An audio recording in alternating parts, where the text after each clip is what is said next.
San Francisco, June 26, 1966. Smoke rises from the cliffs above the Pacific Ocean. Inside what was once the world's largest indoor swimming palace, flames consume glass and iron. Crowds gather on distant hillsides, watching a monument burn. Investigators will call it arson. The suspects will vanish with insurance money, and a century-old dream will die in a single afternoon. How does the greatest bathhouse ever built become a crime scene no one can solve? The story begins not in San Francisco, but thousands of miles away, in the darkness beneath Nevada's mountains. The year is 1869. In the tunnels of the Comstock Lode, one of the richest silver deposits ever discovered in America, miners work in conditions that defy imagination. The air is thick with poisonous gases. Scalding water floods the shafts. One spark can trigger an explosion that buries men alive. On a spring morning, disaster strikes the Yellow Jacket mine. An explosion rips through the tunnels. Fire spreads.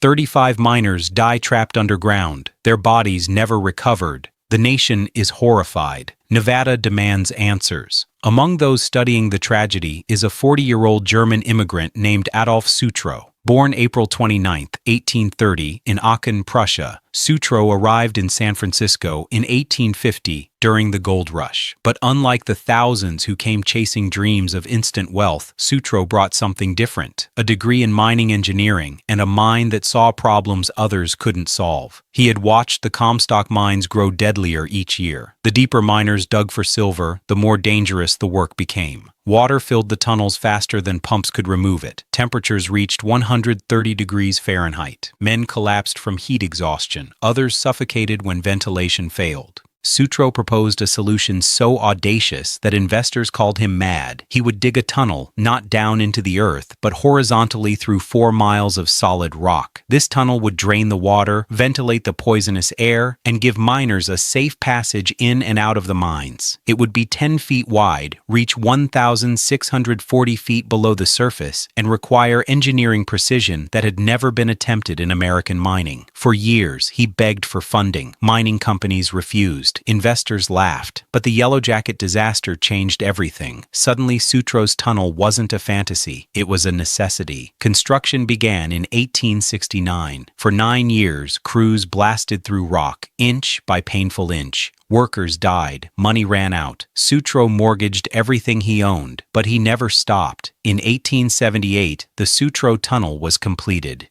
It was an engineering miracle. Water drained, fresh air flowed. Miners who had been working in hell now had a lifeline to the surface. Sutro became a hero to the working class, the man who valued their lives over profit. In 1880, he sold his shares in the tunnel for a fortune. The exact amount remains debated by historians, but contemporary accounts suggest he became a multimillionaire overnight, equivalent to tens of millions of dollars today. Most men would have retired. Sutro did the opposite. He moved to San Francisco and began buying land. Lots of it. By the late 1880s, he owned an estimated 1/12 of the entire city. His most prized property sat on a cliff overlooking the Pacific Ocean, 20 acres of wild, rocky coastline at a place called Land's End. It was here, on this windswept edge of America, that Sutro would attempt his greatest creation, a palace not for kings, but for ordinary people. But the dream he built would carry within it a darkness he refused to acknowledge.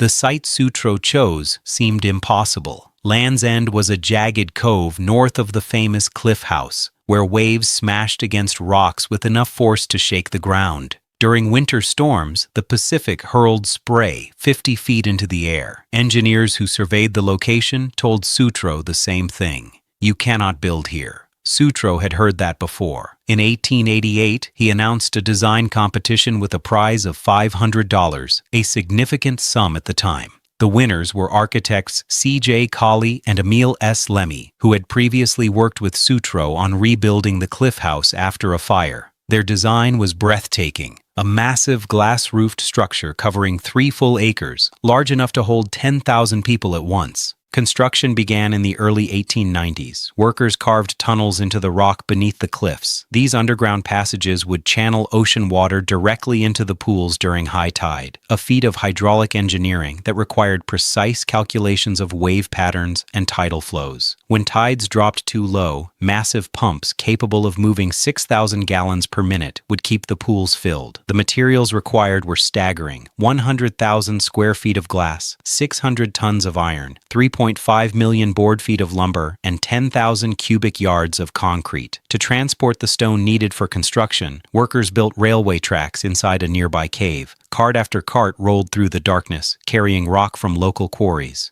Then came the breakwater, a fortress wall of concrete and stone standing between the structure and the open ocean. Without it, one strong wave could destroy everything. Even with it, the wall required constant repair as the Pacific tested its strength year after year. Finally, the building itself rose. Iron arches lifted glass panels high above the pools, creating a cathedral of light. When the sun broke through San Francisco's famous fog, the entire structure shimmered like crystal. From a distance, it looked less like a bathhouse and more like a palace from a dream. The cost exceeded $1 million, equivalent to approximately $30 to $40 million in today's money. Sutro funded much of it himself. His friends warned him the project would bankrupt him. He built it anyway. On March 14, 1896, the Sutro Baths opened to the public. Newspapers called it the largest indoor swimming pool establishment in the world. They were not exaggerating. Inside the glass palace were 7 swimming pools, arranged in descending tiers. 6 were filled with salt water at different temperatures, ranging from cool ocean temperature to a warm 90 degrees Fahrenheit. 1 pool contained fresh water for those who preferred it. Together, the pools held 1.805 million gallons of water that could be completely refreshed in 1 hour during high tide or 5 hours using the pumps. The recreational facilities seemed designed to overwhelm the senses. 7 water slides, 30 swinging rings hanging above the pools like circus trapezes, diving boards at multiple heights, floating platforms, a springboard that launched swimmers into the air. Beyond the pools, the amenities rivaled those of any luxury hotel. There were 517 private dressing rooms, 40,000 towels, and 20,000 bathing suits available for daily rental. A 2,700-seat amphitheater for swimming competitions and performances. Restaurants and cafes. Wide promenades where families could stroll while watching the swimmers below. But perhaps most unusual was the museum. Sutro was a collector. During his travels, he had acquired an eclectic assortment of artifacts: Egyptian mummies, stuffed animals, geological specimens, cultural treasures from Mexico, China, Asia, and the Middle East. Instead of hoarding them in a private mansion, he displayed them throughout the baths. Visitors could study an ancient mummy in the morning, then swim in saltwater pools in the afternoon. The pricing reflected Sutro's philosophy. Admission cost 25 cents for adults, reduced to just 5 cents before 10 a.m. and after 6 p.m. A streetcar ride to the baths cost another nickel. For 30 cents total, a working-class family could spend an entire day in what felt like a millionaire's playground. 2 railway lines connected the baths to the city: the Ferries and Cliff House Railroad, which ran along the cliffs overlooking the Golden Gate, and the Sutro Railroad, which carried electric trolleys to Golden Gate Park and downtown San Francisco. On weekends, thousands came. They arrived in their Sunday clothes, clutching towels and picnic baskets. Children ran through the glass corridors, their voices echoing off the iron arches. Teenagers dared each other to jump from the highest diving boards. Parents sat in the amphitheater, watching their sons and daughters race across pools that reflected sunlight in rippling patterns. For immigrants who remembered poverty in the old country, the Sutro Baths felt like proof that America's promises could be real. For workers who spent 6 days a week in factories, it was a sanctuary. For families struggling to survive in crowded tenements, it was a palace they could actually enter.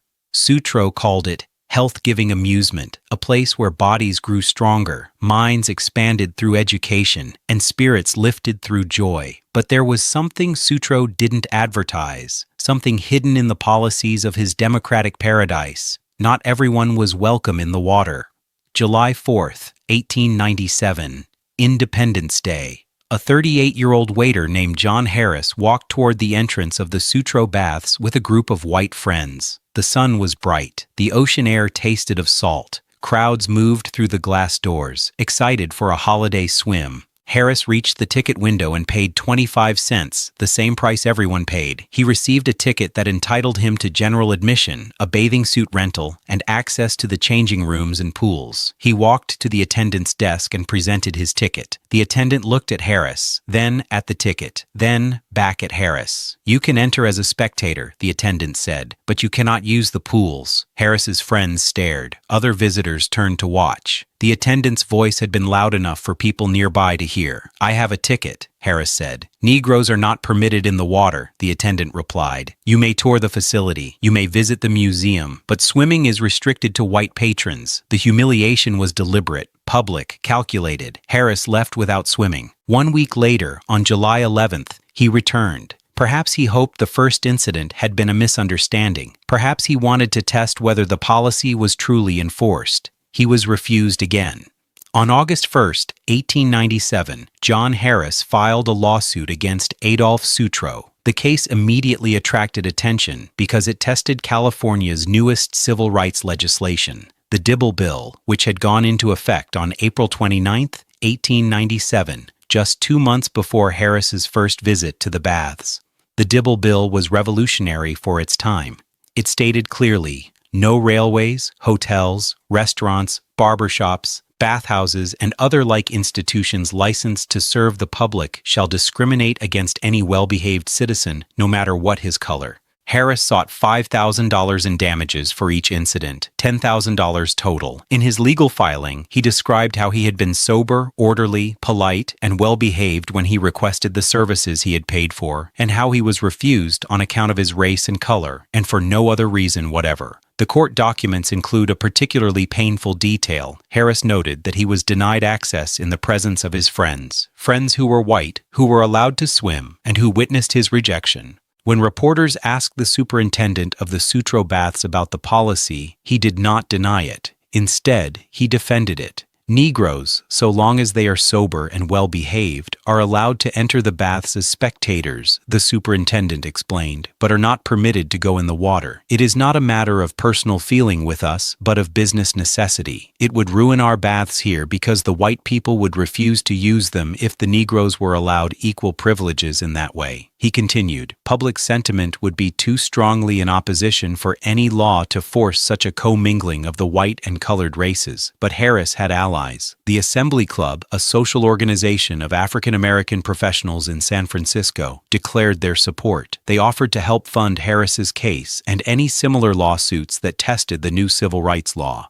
The trial proceeded. Sutro's legal team had only one defense: business necessity. They argued that integrating the pools would drive away white customers and bankrupt the baths. The law might declare equality, but economic reality, they claimed, made it impossible. The judge rejected this argument. He instructed the jury that under the Dibble Bill, they must rule in favor of Harris. The law was clear. Discrimination was illegal. Business concerns did not override civil rights. On February 17, 1898, the jury returned a verdict, guilty, but the damages awarded were minimal, just $50 per incident, for a total of $100. Under California law at the time, any verdict under $300 required the plaintiff to pay the costs of the trial. After legal fees, Harris gained almost nothing financially. The San Francisco Chronicle noted that after paying his attorneys, Harris will be little or nothing ahead by the suit, but the case set a precedent. It was one of the earliest successful tests of civil rights legislation in California. It proved that the Dibble Bill had legal force. It exposed the contradiction of institutions that claimed to serve the public while enforcing racial exclusion, and it revealed a troubling contradiction at the heart of Adolph Sutro's legacy. Here was a man who had risked his fortune to save miners' lives, who believed ordinary workers deserved access to beauty and culture, who charged low admission prices so families struggling with poverty could afford luxury. But his vision of the people did not include everyone. Sutro did not testify at the trial. He did not publicly comment on the verdict. 6 months later, on August 8, 1898, he died at the age of 68. The Sutro Baths, his greatest creation, had been open for just 2 years, and without him, the palace was about to begin a long, slow collapse.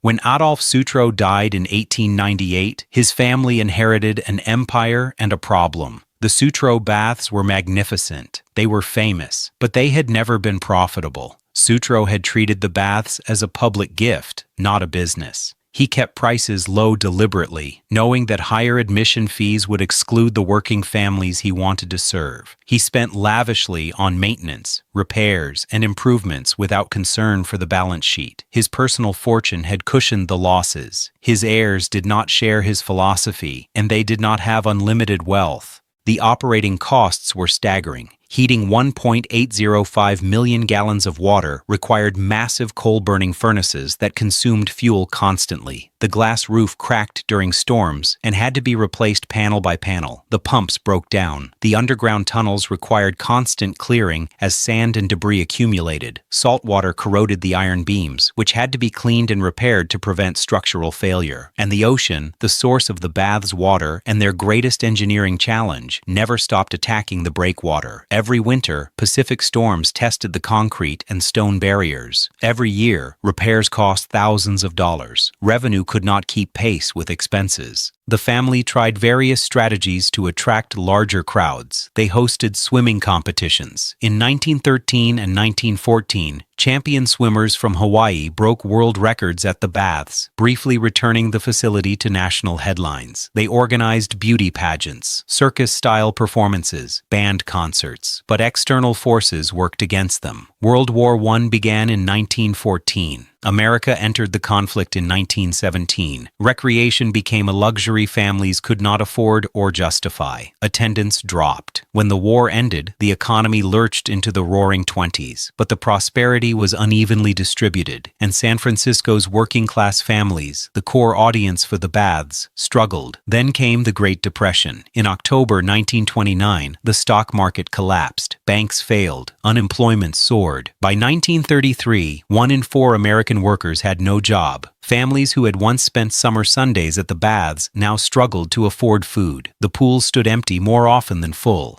By 1937, the situation was desperate. Adolf Sutro's grandson, took control of the failing facility and made a radical decision. He would transform the baths into something new. Workers began removing several of the original pools. In their place, Adolf G. Sutro installed basketball courts, dance floors, and event spaces. He created an indoor beach, actual sand, trucked in from real beaches and spread across a large section of the floor. Visitors could walk barefoot on warm sand without leaving the building. The changes brought novelty. Attendance increased temporarily, but the fundamental problem remained. The building was simply too large and too expensive to operate profitably. The glass palace that Adolf Sutro had designed to bring joy to thousands had become a financial burden, dragging his family toward ruin. In 1952, the Sutro estate gave up. They sold the baths to George Whitney for $250,000.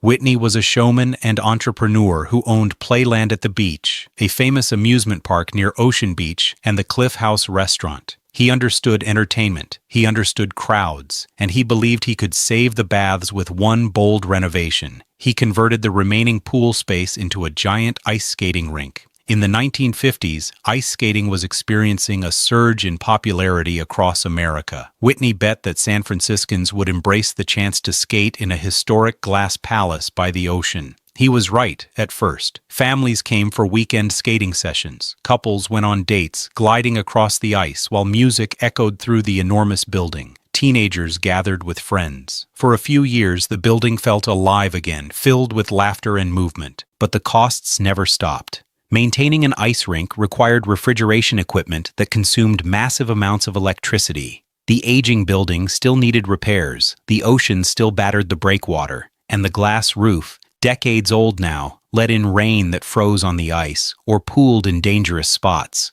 When George Whitney died, his family inherited the properties. Unlike their father, they had no interest in managing entertainment venues. They wanted out. In 1964, developers approached the Whitney family with an offer. They wanted to buy the Sutro Baths property and demolish the structure. In its place, they would build high-rise apartment condominiums, modern, expensive housing that would capitalize on the spectacular ocean views and valuable coastal land. The Whitney family agreed to sell. Demolition was scheduled to begin, But before the wrecking crews could finish their work, something happened that no one, not the developers, not the city, not the thousands who had once swum in those pools, could have predicted. The Sutro Baths were about to burn. June 26, 1966, late afternoon. Fog clings to the San Francisco coastline. The Sutro Baths, partially dismantled by demolition crews, stand hollow and abandoned. Most of the glass roof is gone. The pools are empty. The ice rink equipment has been removed. What remains is a skeleton of concrete and iron waiting for the final blow. At approximately 4 p.m., someone sees smoke. Within minutes, flames are visible inside the structure. Fire spreads rapidly through the old wooden sections, support beams, walkways, remnants of the original construction that date back 70 years. The wood is dry. The fire is hungry.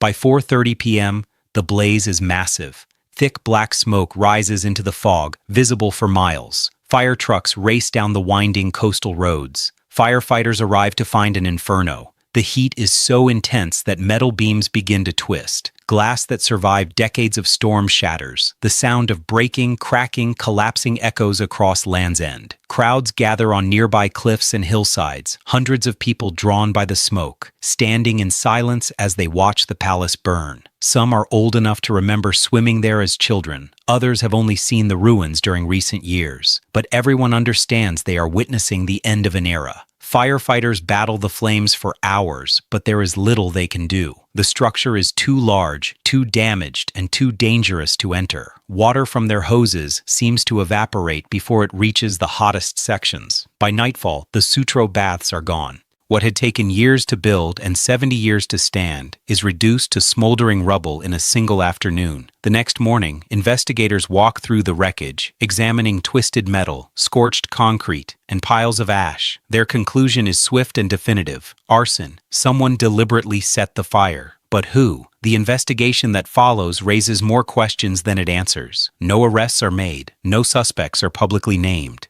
The case file eventually goes cold, but theories circulate. The most persistent theory involves the developers who purchased the property. Demolishing a structure as massive as the Sutro Baths was expensive. Crews had to carefully dismantle the iron framework, remove the concrete, haul away debris. The process was slow and costly. A fire, however, could clear the site in hours, and insurance policies covered fire damage. According to multiple newspaper accounts from the time, the developers left San Francisco shortly after the fire and claimed insurance money. They never built the planned condominiums. The city did not pursue the high-rise apartment project. The land was eventually sold to the National Park Service. Investigators suspected insurance fraud, but they could never prove it. The developers were never charged with any crime. To this day, the fire remains officially unsolved. What is certain is that the destruction was complete. The glass palace that once held 10,000 people, that had survived earthquakes and storms and decades of financial struggle, was obliterated in hours. Local newspapers covered the fire with a mixture of shock and resignation. The San Francisco Chronicle published photographs of the flames consuming the ruins.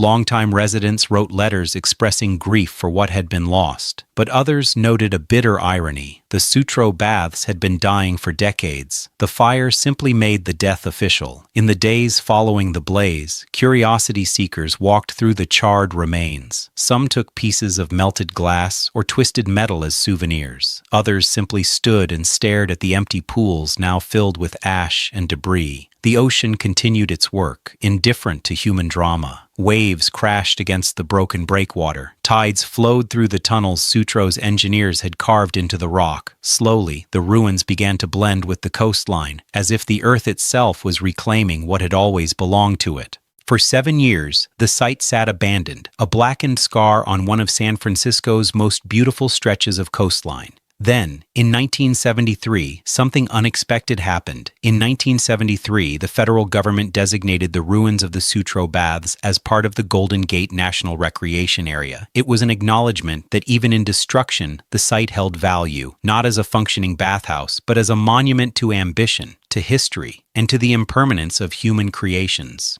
The National Park Service stabilized the most dangerous sections, cleared pathways for visitors, and installed informational plaques explaining what had once stood there, but they did not attempt to rebuild. The ruins would remain ruins. Chapter 6. The Long Decay.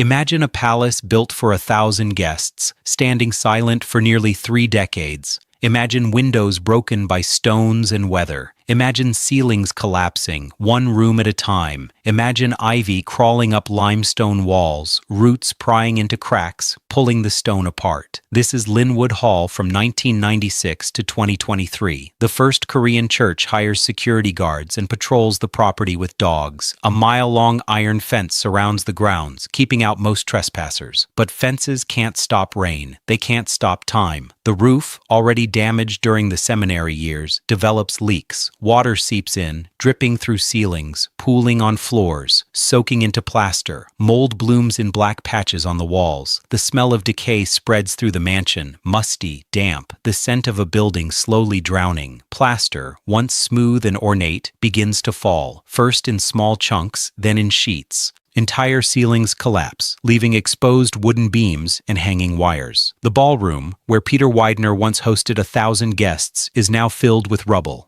The grand staircase, once polished and gleaming, is covered in dust and debris. Windows shatter. Some are broken by vandals. Others crack from the freeze and thaw of Pennsylvania winters. Birds fly through the openings, nesting in chandeliers and corners. Raccoons move in, leaving droppings in the hallways. Nature is reclaiming the mansion, one broken window at a time. Urban explorers, photographers, and adventurers who specialize in documenting abandoned buildings begin sneaking past the security guards. They post photos online. Linwood Hall's peeling wallpaper, its shattered mirrors, its vine-covered walls. The images go viral. Headlines appear: America's largest abandoned mansion, the palace that time forgot. Inside the $300 million ruin, the world becomes fascinated with Linwood Hall, not for what it is, but for what it's become. A ruin, a ghost, a monument to decay. People who will never visit Pennsylvania scroll through photos of crumbling grandeur and feel something between sadness and awe. How does something so magnificent fall so far? The church lists the property for sale in 2014. Asking price, $20 million.